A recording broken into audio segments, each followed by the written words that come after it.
भिवंडी महानगरपालिकेत ठाणे जिल्हाधिकारी डॉक्टर श्रीकृष्ण पांचाळ यांच्या उपस्थितीत मतदार याद्या पुनर्विलोकन कार्यक्रमाचा आढावा घेण्यात आला। यावेळी भिवंडी आणि शहापूर विधानसभा मतदारसंघातील कामाची समीक्षा करण्यात आली।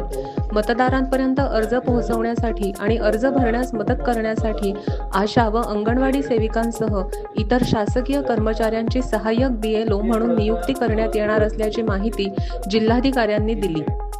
आज भिवंडी पूर्व, भिवंडी पश्चिम, भिवंडी ग्रामीण आणि शहापूर या 4 मतदारसंघामधले सर्व सहाय्यक मतदार नोंदणी अधिकारी, ॲडिशनल DO आणि बाकी निवडणूक यंत्रणेतले काम करणारे अधिकारी यांचा आढावा घेतला। यामध्ये 4ही मतदारसंघामध्ये जे AERO म्हणून काम बघतात, जे मुख्यत्वे BLO वर सुपरविजन करतात, तर त्यांचा आढावा घेतला। आपला इन्युमरेशन फॉर्म हा जो डिस्ट्रीब्युशनचा फेज चालू आहे, तर त्यामध्ये ते घरांपर्यंत जाणे आणि तो देणे, त्याच पद्धतीने तो डिजिटाईज करून घेणे, अशा पद्धतीने जे BLOंना करायचं काम आहे त्या पद्धतीनं त्याचा आढावा घेतला। काही भागांमध्ये काम जे आहे तर ते आपल्या 9 तारखेनंतर सुरुवात, पावसामुळे आपल्याला उशिरा सुरुवात झाली होती बऱ्याचशा भागामध्ये।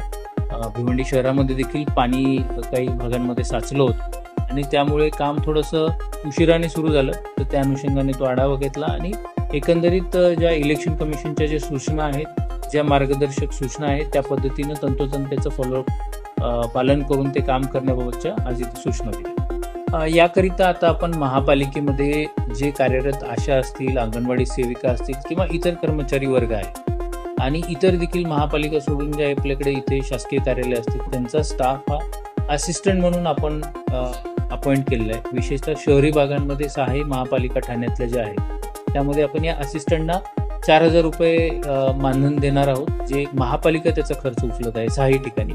आणि हे एक्स्ट्रा जे आपल्याकडे वर्कफोर्स येईल, मुख्यत्वे ते स्थानिक तिथल्या एरियातले कर्मचारी असतील, आशा, अंगणवाडी सेविका आणि जे लोकांसोबत नेहमी काम करतात, अशा लोकांना आपण आयडेंटिफाय करतोय आणि त्यांच्या नियुक्त्या महापालिकेने काढलेल्या आहेत।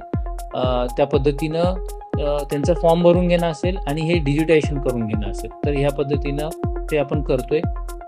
ज्या ठिकाणी मतदारांना फॉर्म भरून द्यायला अडचणी असतात, त्या ठिकाणी BLO देखील त्यांचा फॉर्म भरतात आणि त्या पद्धतीने तो फॉर्म भरून घेतला। काही ठिकाणी BLO म्हणून जेव्हा आशा, अंगणवाडी सेविकांना BLO म्हणून नेमलं होतं, त्यावेळेस काही निवेदनं प्राप्त होती, परंतु आपल्या जिल्ह्यामध्ये आशा, अंगणवाडी सेविका ह्या आता काम करतायत। सोबतच त्यांना जेव्हा आपण आता असिस्टंट म्हणून BLOला दिलेलं आहे, म्हणजे त्या यादी भागाच्या मतदारांपर्यंत पोहोचणे, तो फॉर्म भरून देणे, तो डिजिटाईज करताना BLOना मदत करणे, तर या कामांकरिता त्यांना आपण हे केलं आहे। म्हणून त्यांना प्रामुख्यानं प्राथमिक जबाबदारी आत्ता नाही आहे आणि सोबत यापूर्वी मानधनी कोणतं त्यांना नव्हतं, जसं BLOंना मानधन आहे, वार्षिक मानधन त्यांना मिळतं आणि SIR साठी 6000 रुपये प्रत्येक BLOला एक्स्ट्रा मानधन मिळणार आहे।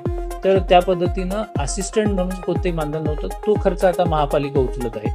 त्यामुळे आता त्यांचा चांगला सहभाग याच्यामध्ये मिळतोय आणि ह्याबाबत स्पष्ट सूचना आहेत। BLOंकडच्या ज्या फॉर्म्स आहेत, तर तो BLOनी कोणालाही देणं अपेक्षित नाहीये।